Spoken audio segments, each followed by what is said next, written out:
আসসালামু আলাইকুম এভরিওয়ান, কেমন আছেন সবাই? আশা করি সবাই অনেক ভালো আছেন। আল্লাহ তাআলার অশেষ রহমতে আমরাও ভালো আছি। লাইফস্টাইল অফ আফরোজা চ্যানেলে আপনাদের সবাইকে স্বাগতম। কাছে দূরে দেশ ও দেশের বাইরে যে যেখান থেকে বসে আজকের ভিডিওটি দেখছেন সবাইকে জানাই অসংখ্য অসংখ্য ধন্যবাদ। তো আজকে সকাল থেকে ভাবতেছিলাম যে আজকে একটু সকাল সকালে সব কাজ বাজ সারবো। আসলে কয়েকদিন থেকে এতটা অনিয়ম গেছে, তো কখনকার কাজ কখন করেছি, গোসল হয়নি, কোনো দিন গোসলও করার সময় পাইনি, দৌড়াদৌড়ি ধকলে গোসলও হয়নি, এমন গেছে, এত গরম গেছে গোসল পর্যন্ত করতে পারিনি, হয়তো হসপিটালে বা কোনো না কোনোখানে সময় কেটে গেছে। তো আজকে কালকের আগের দিন তো মেয়েকে যে ডক্টরের কাছে নিয়ে গেছিলাম, তো কালকে ও ধকল গেছে, কাল হচ্ছে যে ওয়াইফাইয়ের লাইন টাইন সব নিলাম। মানুষ সব বাড়িতে আসলে তো ওভাবে আসলে হয় না কো। তারপরে আজকে একটু সকালে উঠে তো কী রান্না করব, কি খাবো, টেনশান, এই জন্যে টেনশান যে আসলে ওর তো মেয়ের তো হচ্ছে যে অনেক কিছুতেই সমস্যা, যেটা খাচ্ছে সেটাতেই সমস্যা। তারপরে ওর ভিতরে একটু মেনে চলতে হচ্ছে। তো এই তো সবজি একটুখানি ঢেঁড়স কুটে নিয়েছি, ভাজি করে দিচ্ছি, তো একটু ভাত ভাজি। তো সকালবেলা মূলত আমরা ভর্তা বা ডিম ভাজা বা সেগুলো দিয়ে খাই।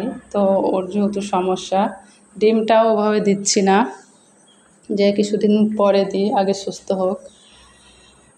তো আসলে ডিম তো আসলে প্রতিদিনই দরকার, তারপরে দেওয়া হচ্ছে না ওরকমভাবে, হয়তো 2-3 দিন পর পর দিচ্ছি। আর এদিকে মা আমার জন্য কী আনলো সেটা একটু আপনাদের দেখাই। তো শুধু আমার জন্যে না, তার নাতিনের জন্য এনেছে। তো এগুলো হচ্ছে হাঁসের ডিম, বাড়ি থেকে হাঁসের ডিম আনিছে। হাঁসের ডিম তো মেয়েকে দিব না, এটা আমার জন্যই নিয়ে আসছে। আর হচ্ছে যে মেয়ের জন্য তার 2 দিন আগে হচ্ছে দেশি মুরগির ডিম দিয়ে গেছে। তো দেশি মুরগির ডিমটা আসলে আমাদের বাড়ির না, বাইরে থেকে খুঁজে খুঁজে কিনেছে আর কি। গ্রামের মধ্যে থাকে না সব পাড়াতে, ওরকমভাবে খুঁজে কিনে এনেছে। আর হাঁসের ডিমটা আমাদের বাড়িরই, আমাদের হাঁস আছে, মা হাঁস পুষে, তো সেখান থেকে নিয়ে এসছে। আর এদিকে হচ্ছে কাঁঠালের বিচি আমি নিয়ে আসতে বলেছিলাম। আসলে আমি কাঁঠাল খাই না, কিন্তু কাঁঠালের বিচিটা আমার খুব পছন্দ, সে কারণে আমি হচ্ছে কাঁঠালের বিচি নিয়ে আসতে বলেছিলাম। আর হচ্ছে কাঁঠাল তো খায় না, প্লাস কাঁঠাল আমার ওই ধরতেও ভালো লাগে না, যে ধরে বের করা এসে আমার একটাও ভালো লাগে না, আর আমি খুবই বিরক্ত বোধ করি, কিন্তু কাঁঠালের বিচি খেতে ভালোবাসি আর কি। তো যাই হোক, আজকেও ভেবেছিলাম যে তাড়াতাড়ি করে কাজ করব, তো তাড়াতাড়ি হয়েছে, তারপরে আবার অনেক কাজ বেড়ে যায়। মেয়ের জন্য হচ্ছে সুতি কয়টা জামার কাপড় নিয়েছিলাম, সেগুলো হচ্ছে বানাতে দেব। তো এই কয়দিন তো শুধু বৃষ্টি আর মেয়েকে নিয়ে দৌড়াদৌড়ি করেছি। তো অন্য কোনো কাপড় আসলে বাসায় পরতে নিষেধ করেছে ডক্টর, অন্য কাপড়গুলো, সুতি কাপড়গুলো আপাতত পরতে বলেছে। তো সে কারণে হচ্ছে কাপড়গুলো নিয়েছি, কয়েকদিন হয়ে গেছে, কিন্তু বানাতে দেওয়া হয় নাই। তো খুব বেশি ভালো নাই, সবাই দোয়া করেন মেয়ের জন্য। খুব বেশি ভালো বলতে পারছি না, যে ও একদম ভালো আছে সেটা বলতে পারছি না। কালকে অবশ্য হচ্ছে ভালো ছিল, সারাদিন ভালো ছিল, সন্ধ্যার পর থেকে বলছে কেমন হচ্ছে কেমন হচ্ছে, শান্তি পাচ্ছিল না। তারপরে আবার রাত 11টার দিক থেকে আবার একটু ভালো ছিল, সকাল পর্যন্ত, দুপুর পর্যন্ত ভালো ছিল। সকালে ঘুম থেকে উঠে একটু হালকা খাবার খাইছে, কোনো খাবারও ওর খেতে ভালো লাগছে না, অল্প স্বল্প করে এক টুক খাচ্ছে। আর আমি একদম যেটা ওর জন্য খাওয়া যাবে সেটাই আমি করতেছি। তো হচ্ছে সকাল থেকে দুপুর পর্যন্ত ক্লাস করলো, পড়লো, ভালো ছিল। বিকালেও পড়তে বসছে, তো তখন থেকে বলছে আবার গলার মধ্যে কেমন যেন হচ্ছে, গলার ভিতর দিয়ে, বুকের ভিতর দিয়ে। তো আবার এসে একটু শুলো, শুয়ে বেশিক্ষণ থাকলো না, 10 মিনিট শুয়ে থেকে আবার উঠে গেল, উঠে যা মুখ হাতে পানি দিয়ে আবার বসলো টেবিলে। তো এইভাবেই আল্লাহর কাছে এখন দোয়া, যে আল্লাহ ভালোভাবে পরীক্ষাটা যেন দিতে পারে, পরীক্ষাটা সুস্থ হয়ে যায় যেন, আর মধ্যে আর 1 দিন আছে। তো আমি এদিকে হচ্ছে সকালবেলা এই তো ঢেঁড়স ভাজি করে, ঢেঁড়স ভাজি করার আগে মাছ ভেজে নিয়েছিলাম।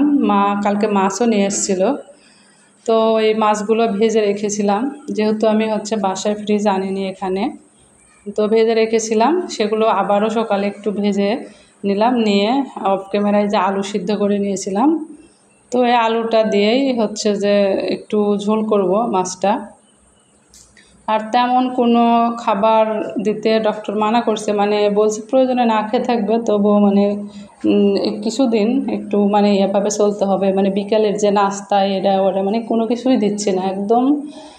3 বেলা শুধু একটু ভাত ছাড়া, ভাতের সাথে হয়তো ভাত বা পাতলা খিচুড়ি বা যাই হোক। তো আজকে ভাত করেছি তরকারি দিয়ে, কালকে ভাবতেছিলাম যে খিচুড়ি করে দেবো একটু পাতলা করে, যত কম মশলা তেল দিয়ে ওকে খাবারগুলো দিতে বলতেছে, যেহেতু গ্যাসের সমস্যাটা হয়ে গেছে। তো এখানে যে মেয়ে আবার একটু আলু পছন্দ করে, কিন্তু আলুটাও খাচ্ছে না, কিন্তু কী দেবো বলেন। সকালে একটু ঢেঁড়স ভাজি করে দিলাম, আরও সব সবজি আর কতভাবে দেওয়া যায়, ওইভাবে তো সবসময় সবজি খেতে ভালো লাগে না। তো ভাবছিলাম কালকে একটু মুরগি দিয়ে দেখি, আর অন্য কোনো ডাল দিয়ে, মসুরের ডাল যেহেতু খাওয়া হবে না, তো অন্য কোনো ডাল দিয়ে দেখি পাতলা খিচুড়ি করা যায় কি। তো ভিডিওটি দেখতে দেখতে যারা এ পর্যন্ত চলে এসেছেন, প্লিজ একটু মনে করে লাইক দিয়ে পুরো ভিডিওটি কন্টিনিউ করবেন। আমি মোটামুটি আপনাদের ভিডিও দেখতেছি, আসলে আগে যেরকম কন্টিনিউ একদম সবার পরিবারে ওইভাবে আমার হচ্ছে না। তারপরেও আপনি যার ভিডিওতে যাচ্ছি সে তো বুঝতেই পারতেছেন, আমি যার ভিডিও দেখি ফুল ওয়াচ করেই কিন্তু দেখি।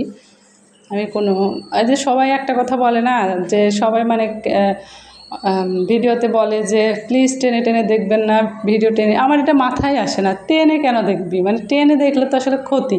আপনি যদি 5 মিনিট 6 মিনিট বা 7 মিনিট কারো ভিডিও দেখেন, বা 5 মিনিটও যদি দেখেন, সেটা প্রথম থেকে শুরু করে যতটুকু হয় ততটুকু, অনেকে আমি জানি এটা, কিন্তু আসলে টেনে দেখবে কেন? টেনে দেখলে তো চ্যানেলের ক্ষতি, সবার চ্যানেলেরই ক্ষতি। আমার আসলে টেনে এটা মাথায় আসেও না, আর আমি কখনো ভিডিওতে বলিও না যে টেনে টেনে দেখবেন না। আপনারা দেখেন খেয়াল করে, আমি কিন্তু আমার ভিডিওতে এটা বলি না যে আপনারা টেনে টেনে ভিডিও দেখবেন না। তো যাই হোক, আমি একদম ভিডিওর শেষ পর্যায়ে চলে এসেছি কথা বলতে বলতে, আর আমার রান্নাটা প্রায় হয়ে গেছে।